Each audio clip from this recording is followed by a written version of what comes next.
Jimmy, I gotta take a dump. What? No, I mean I need a dumpster. Well, for all those needs, you need to call Big V Dumpster Rental, Long Island, New York, 631-900-DUMP.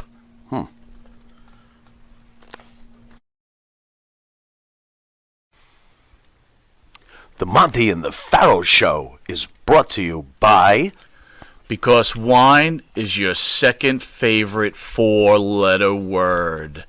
California wine, New York attitude. Good fucking wine. Yeah.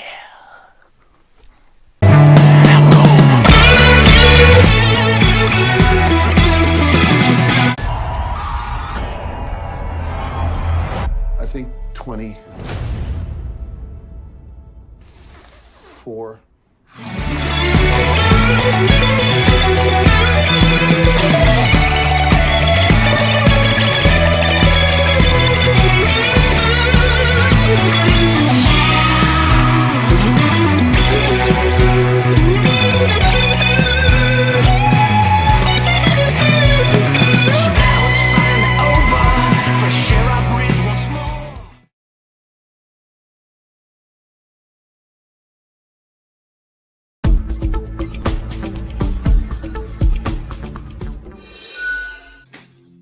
Hello. I hope you're doing real well. It's Sunday, the 2nd of January.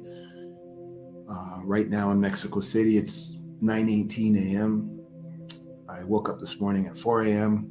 I studied. I went to the gym and I prepared to do this video. I'm very grateful, very humbled by the response. I'm very surprised as I'm not used to doing things in English. The majority of my public and all that kind of stuff, if that's what you want to call it, is in Spanish because of the career I've had in Mexico. But I was given this opportunity to do something in English, and this video is on a few platforms. And I'm very grateful for you allowing me to attempt to continue my therapy and my growth here, and I hope you get something out of it. As time goes on, I will be able to produce a better show. Right now, I'm just trying to remain consistent, and I hope I don't let you down. So I've said to you, the success of this show will be because of your participation, your questions. And I do know that I got this program because of my history as a professional wrestler, and a lot of the other shows on this channel are pro wrestling oriented. Mine is definitely not. If you want to ask me things about pro wrestling, I will do my best to answer it. If I see an analogy from my past that will help me explain something, I'm going to use it.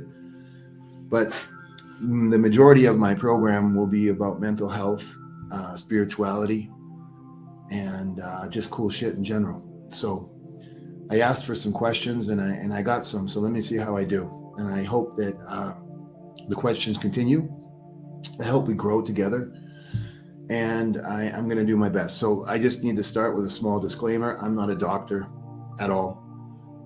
I am educated. I am studied in different fields. And everything that I say here is my opinion, my point of view. And there's one of the questions that's really going to hit home on that. I'm doing this so that I can hear myself and say things, and hopefully we both can get growth out of this, right? That's what this is all about. It's non-judgmental. It's not open for debate. I'm not getting involved in gossip or anything like that. So name calling and finger pointing and all that, it's not going to happen here. People like myself who have been on television for a long time, especially in pro wrestling, usually think our opinions matter more than they should, or that because we had a little bit of television time, we're important celebrities. That's all bullshit. And I'm just very fortunate that I've had a very long career. I have nothing but gratitude. And it's brought me to where we are right now. So this is the most important phase of my career. This is the greatest part of being Vampiro. And everything else that I did was kind of cool, I guess, but it's brought me to where I'm at. So thank you for that. So let's start. Kevin Mack, do you know if there are any brain exercises that help with epilepsy or certain foods or nutrition? Thank you for doing a show like this. Wow. Well, I suffered epilepsy when I was young, and I used the drug Dilantin, and that helped control my seizures. I don't know, as I'm not a doctor. I believe everybody's epilepsy, everybody's symptoms, everybody's sicknesses, which we need to change. I want to get a little bit deep here with you before I get into my answer. One of the things I'm really going to do here is control and be aware of the words that I use, because words are very powerful. So using the word sickness, I don't think anybody's sick. And I certainly don't think epilepsy or obesity, as an example, is a sickness. It's a condition, or it's an obstacle in your life. Can you control it? I believe it is a neurological problem, and it is something that's out of my wheelhouse. I don't know what causes epilepsy because I haven't put the time in to pay attention to it. Maybe I should have. I certainly think there's treatment for it, and it can be controlled. When you ask if there's a certain food or a nutrition, yes, I believe there is. As I'm in the first stages of Alzheimer's myself, I'm very much dedicated. I use the word vegan lifestyle so that I don't have to explain myself to people who I'm not interested in talking to. I'm not a vegan. I wear leather jackets and I wear leather boots. My guitar straps are leather and my jewelry and bracelets are leather. I probably should take better care of that, cruelty to animals and all that kind of stuff. I'm guilty of that. No, I don't know what else to say except maybe I should be a little bit more conscious on those kind of things. But I don't really put a lot of attention into that. But the plant-based eating, not only has it changed my body and my lifestyle and my everything, but there is, if you look up on Google, because there's a million recipes, golden milk. Golden milk, it's something very ancient. It's part of the Hindu culture for a long, long time. You can find a recipe or you can buy a pre-made mix. If you can't find the ingredients, then get the pre-made mix. I don't use milk. I use almond milk. If I can make my own, I make my own. I don't like cashew milk. I don't like rice milk. I don't like, it just tastes like shit. So I like almond milk. Unsweetened or sweetened, I try to find the best non-GMO brand that I can. The ingredients, the turmeric is an anti-inflammatory. And that also means it'll help with the inflammation in your brain, for example. But combining it with cinnamon, cayenne pepper, black pepper, and if you consume it 2 to 3 times a day, it definitely is going to help with inflammation throughout your body. It has cancer prevention properties as well. But the turmeric with those other ingredients, turmeric by itself right now, like I was reading on Google this morning, they always give these little blurbs of this is the miracle thing, that's the miracle drug. Well, yeah, turmeric is magical. There is absolutely no doubt about it. But if you take it by itself, that's not enough. I'll give you a couple of pointers. So your intention that goes into making anything in life is going to affect the results you get from it. So when you're making this, if you use the natural ingredients, if you look at some recipes, a lot of them don't put honey in there. I put honey just because it just helps with the taste a little bit. But it is pretty tasteful. And if you make it from scratch, I put everything in a blender and I blend it before I boil it because it's like a tea and it's so tasty and it's so good for you and it's relaxing and there's just a million benefits to it. But the intention I use when I'm going to make it is because I'm doing it for the right reasons. I'm not just making it because I'm desperate to get better. I'm making it because I know that the ingredients in there have a reason. Somebody sometime centuries ago was taught by who that this has medicinal properties. So if I put the care and the intention of making this product and I consume it with love and gratitude to the universe for giving me the opportunity to have access to a natural medicine like that, it changes the effect. It just does. The best example I can give you, if you watch the movie The Last Samurai with Tom Cruise, watch the movie with the intention of learning the lessons. There are a lot of, there are so many lessons in there that if you really, really study it, they're phenomenal. Rituals and ritual magic and habits, pretty much the same thing. So there's a part in the movie, and I love this movie because I'm a martial artist. I wrestled in Japan for a long time. I went from Canada.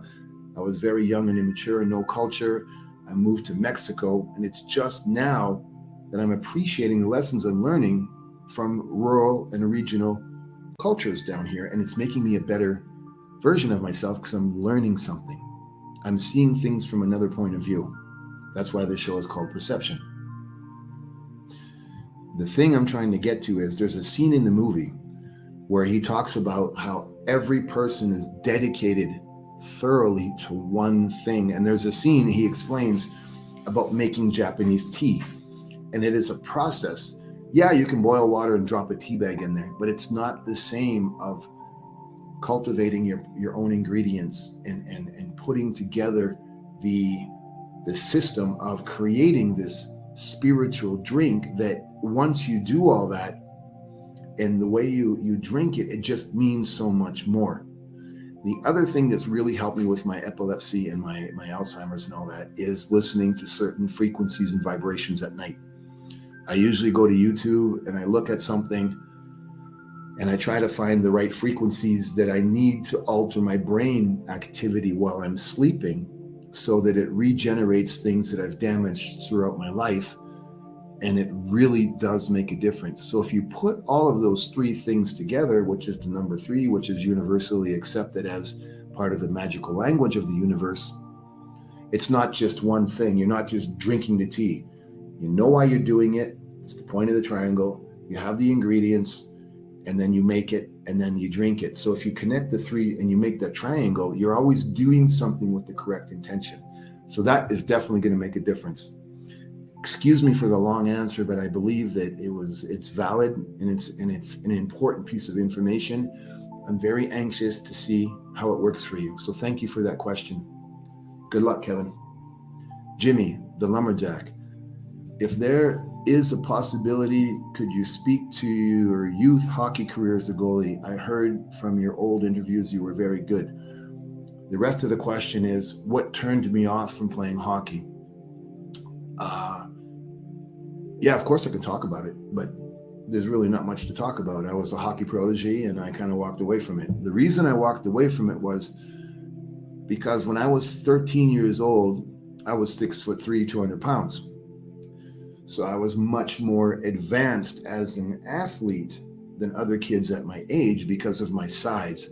And I was always ultra aggressive and high energy, meaning there was nothing that was going to happen that you were going to beat me. And I was a goaltender and I attacked the game. If you came near me, we were dropping the gloves. If you went into the corner, I would body check you. I would try to score goals. I would hit you with my stick. I was the enforcer. I was everything. I was just all over the place because I saw the game. I saw things unfold. I had this ability since I was young to understand what was happening.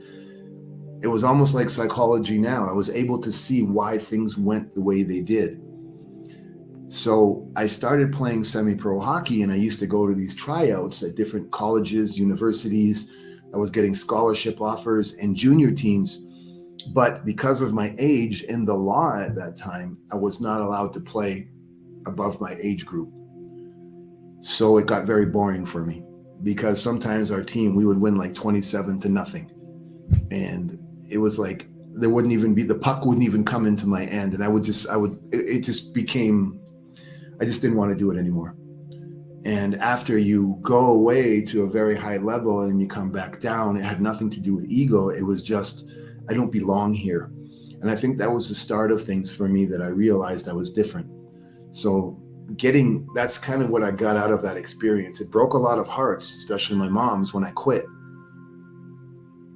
But I was put in a position where I had to quit. I couldn't adapt. And then when it became too much, and then they tried to give me the opportunity, it was too late. I had already moved on. So that's what happened there. I appreciate the question, though. I like this question. All right. Yes. I don't know about a weekly book recommendation, because I don't read books to be entertained. I read books to become educated. I hope this answer doesn't bore you. I'm going to tell you about a book right now. I'm going to tell you about 2 books today, but this one book is my Bible. And this one book is my Bible because this person is so influential. It's because of this person the whole Ancient Alien television show and philosophy and awakening worldwide exists. And the reason I love this man in this book is because it's how I approach what I'm doing with you. He didn't say, this is the way it was, this is the way it is, this is the way it should be, you should see this. This book is one big sequence of a person asking questions to provoke you to think differently, to do your own research, and to come to your own conclusions about something that is right in front of your eyes. So this book, The Chariot of the Gods, is fundamental because this person is the person who kind of brought ancient knowledge, ancient history, ancient everything to the public eye. It's important to understand that if you read this book, it was written in the 1960s. It doesn't matter. He is opening your eyes to things that have happened hundreds of thousands of years ago. So the knowledge has not changed. He's talking about ancient geometry, ancient relics that have relevance throughout the world. Because if you go to the constructions of pyramids in Thailand, China, Hong Kong, Mexico, Peru, Egypt, they're all the same. And if you look at different parts of the world at ancient archaeology, they're basically star maps. So if you're looking down, they coincide with different star maps, different constellations, different alignments of planets. They just do. It's not me making this up. It's not me watching television and coming to conclusions. I've gone to these places. I've put in my time as a Mason, as a magician, as a person who is searching the occult, as a seeker. I've physically seen and done things there, and it is true. What you believe and what you take from that, it's up to you. I know what I know. I believe what I believe. And if you think I'm lying, do the research. You asked me about a book. That's a great book. And what that book will teach you is it's very dangerous to use words that affect people to react in a certain way. You must understand that most people culturally, their intellect is not that great. It's almost like if you took a circle and you divided it in a pie for percentages. If somebody puts 80% of their day, so that's almost the whole circle, right, as a graph, into work, and then they put in 10% into studying, and they put the other 10% into whatever it is else to do. So they're going to have 10% of their time to study things, so their opinion that they form is based on whatever. So if they watch a documentary on TV for 60 minutes, how can you explain 3 million years of evolution in 60 minutes? You can't. My circle is 90% studying and 10% working.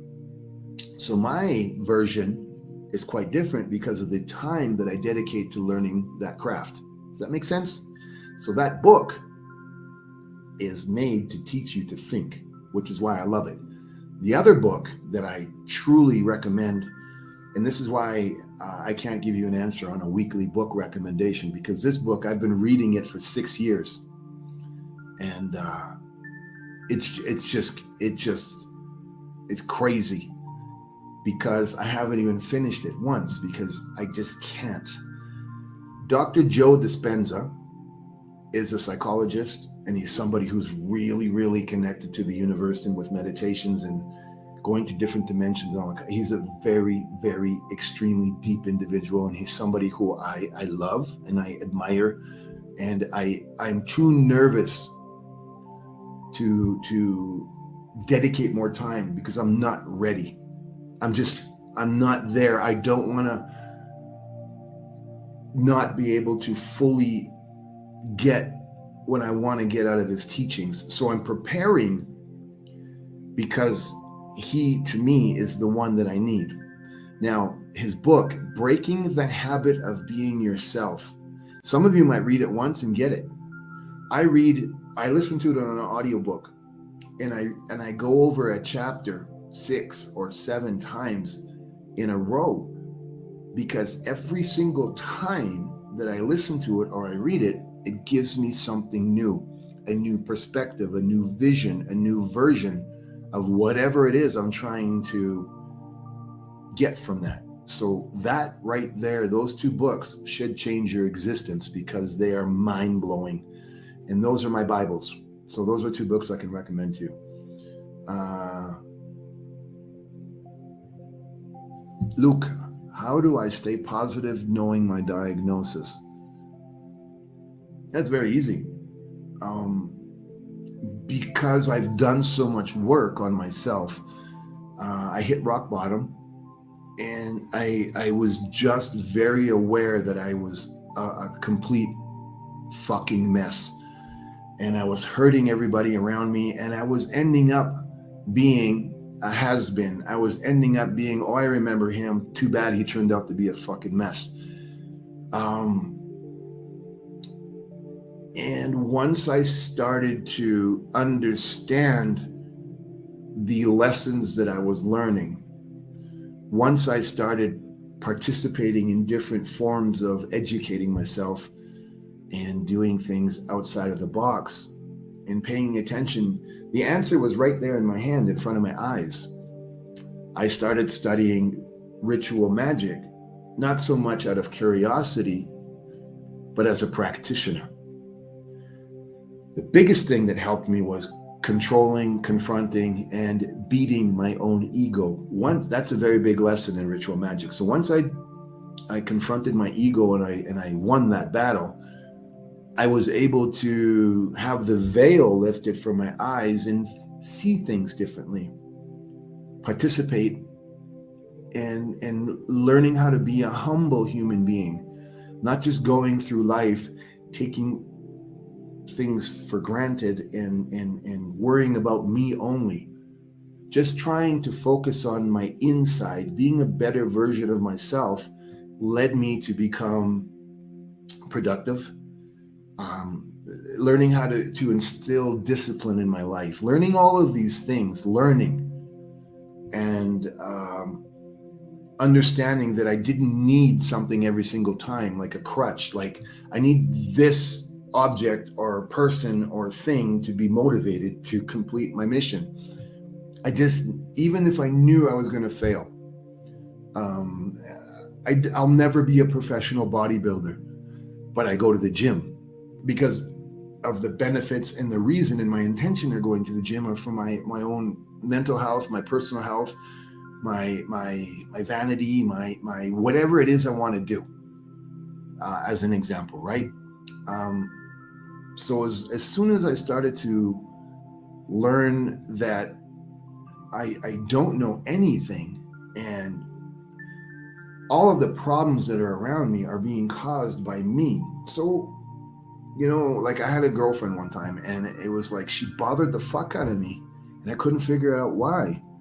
And even though I was, I guess, semi trying to make things work, the reason it wasn't working is because I was forcing it. I didn't want to be there, but I was being there because I thought that's what I had to do. And it was wrong, because I was like, why is this person making me so uncomfortable? And then I reframed it and was like, why am I such a dick in ruining this person's time? Obviously, this person is into me and wants a relationship. And I had to tell this person, look, I'm not the one for you. I'm more into something else. I have work to do on me. I need to get over myself. I gotta fix my ego. I gotta put my shit in check. I'm a fucking complete emotional wreck, and I have this problem. And the only thing I'm doing is hurting you. So as much as it kind of broke her heart, I can see that even she needs to get her shit together because she can't understand what I'm saying. So once I started to realize things like that, like, why am I doing this? I'm doing it for all the wrong reasons. And the person who's with me is being affected because they don't even know why the fuck they're with me. And they don't see their own defects. So I eventually got away from that. And as soon as I started understanding, I appreciated my time alone because it gave me time to reflect and realize that I'm not perfect and I'm offensive and I'm a real pain in the ass and I suck as a person. And I'm a fucking bad choice as a partner. So that's an example. It's pretty extreme. But then I started to like myself more. And I became so happy. And the people that are around me now love to be around me because my energy is different. So those are some of the steps I took to understanding myself. Once I started understanding myself and I'm stress-free, I'm getting my health back. I'm helping people. I'm doing what I want to do without offending anybody.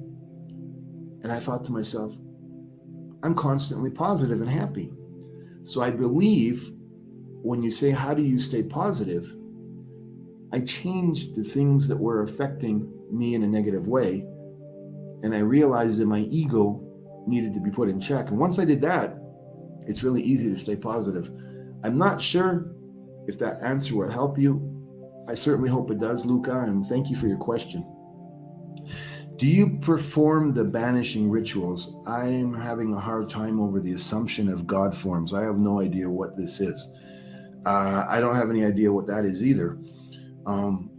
If you ask me if I perform banishing rituals, I don't perform any rituals for abundance or to banish anything.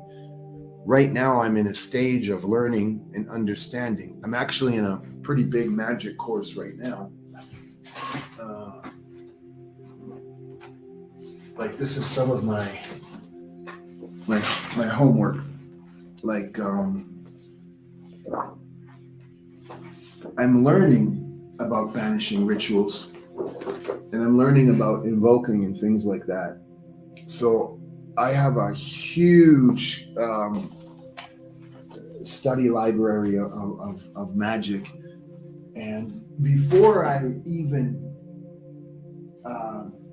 open my tarot cards again, or I claim to be somebody who can give you advice on something like that, I must say that I'm not educated enough, and I prefer to really study it. And if it comes that I can speak about it with authority because of my own personal experiences, I'll share that with you. But I believe that before I even get there, there's so much more in me that I need to fix. So that's where I'm at with that one. I do appreciate the question though, Tom. How do we contact you to discuss meditation? I don't think I'm there yet. I will get there. As I just said, I'm studying to get there. I believe that you should meditate as much as possible. My only opinions today on meditation are your intention. I truly believe in the quantum field and the energy levels of the universe and the frequencies. If I study and I see all these meditation techniques to bring you wealth and to bring, I'm not understanding that because, forgive me, I'm going to cough. I have this cold. I don't believe in that because whatever that teacher has learned will work for them. But if you're a novice and you start playing around with portals and frequencies and magic, asking for things, you've got to be fucking careful. The universe is 16 billion years old. There's things out there that, please. The intelligence that created us, and if you believe that, great. If you don't, well, that's cool too. Is so advanced. Dinosaurs were on the earth 2 100 million years ago. It's a long fucking time. Ancient aliens, creators, frequencies, spirits, angels, gods are billions and billions of years old. I can't answer that. What I do with my own meditation, and something that works for me, is I'm right now in a stage where I only meditate to send other people energy. I meditate with gratitude and I say thank you, but I never ask for anything for me. I always ask to protect and bless other people. And I truly believe the great things that I have in my life now are because the quantum field, the energy in the universe responds to me and gives me peace, gives me direction, helps me understand the way I'm going. So when I meditate, my intention is to help other people. If that helps, I don't know why you even meditate. But if you're meditating, if you're trying to find something, I go on YouTube and I find frequencies from my brain and I listen to them all night long. I put them on my iPhone on low volume, and as I sleep, I let my subconscious work. So I don't think I'm mature enough as a spiritualist to give you the correct answer. I'm just giving you what works for me. I hope that helps. What changed in your life that made you realize the error of your ways? Great question. I would like to reframe that question. And when I realize that I don't have errors of my ways. I'm not learning the lessons from the consequences of my actions. That's a pretty deep answer. So I don't know if anybody should be accused of committing an error. If it's intentional, I'm going to rob a bank. Well, that's an error. It's not right. Whatever your motives are and your intentions are, my family's starving. There's other ways. So you don't need to rob a bank, even though, statute of limitations, I don't want to say too much.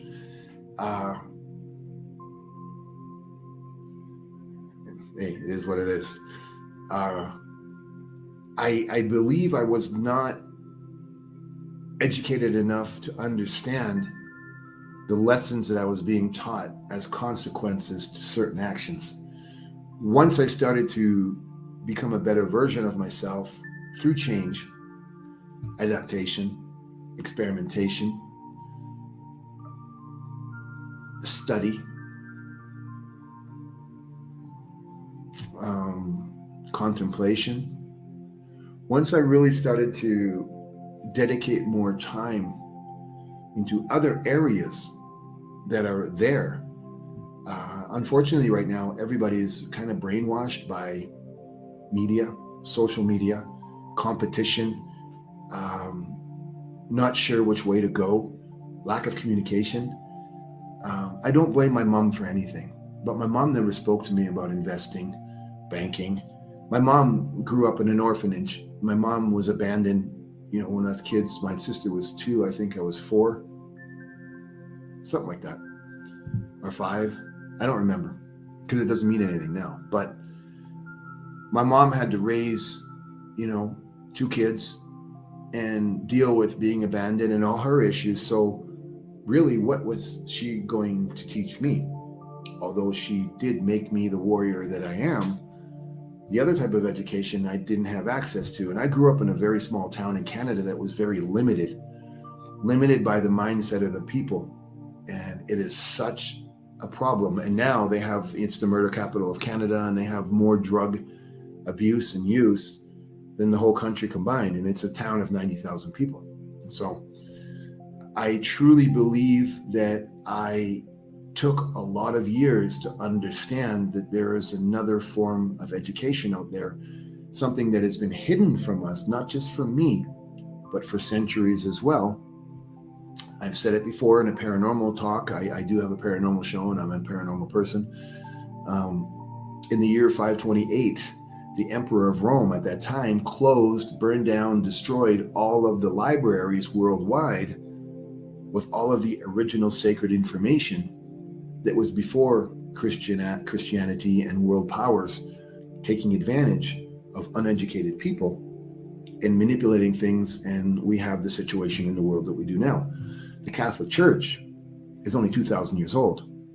There are cave paintings that are 45,000 years old that speak of other educations, religions, ceremonies, things like that. So it's not nothing new.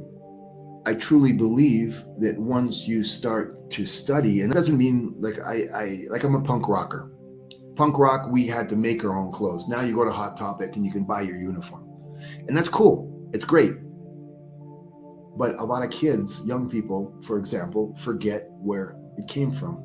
Now, I got a Mac, and if you get guitar, whatever it is, and you can basically make a record and you can make music, and that's phenomenal because things have evolved and this is what's available now, and it's so much easier. Or is it? If you look at the way records were made in the 1960s, 1950s, 1930s, 1970s, every era has a different way of doing things. And what you need to go through to get to that point that you're trying to make with your music, whatever the culture at the time was, is why things sound the way they do. It's why today's music doesn't have the importance or the impact that it did before. Please don't take that as an insult. I'm only giving you words to give you a different point of view to make you think on things. So again, I'm talking about the error of my ways. I don't think I made any errors. I truly believe I did not learn the lessons that were afforded to me at the time. That's kind of a weird answer, but I hope it helps, Jeremy. Thank you. Tom asks me, how do I see your documentary? Do I regret doing it? It's not a documentary. It's a great movie. It's not a wrestling movie. It's a story about a guy who's a complete mess in his relationship with his teen daughter at that time. So if you go to my Facebook, which is up, let me see, do I have it here? Facebook. Where is this fucking thing? Probably don't. Why would I? No, I don't. But if you go to Facebook.com, what do you call that? A diagonal slash Vampiro Voodoo, VUDU. That will take you to my Facebook page. And if you go into groups, tonight I'm going to put up a link in their group, and it's just going to say documentary. I'm going to leave it up there for free. It's in that group. It's for everybody to watch. I don't think you'll be able to steal it. I don't really care. I mean, a lot of people say it's pretty motivational or whatever. I watched it twice, I think.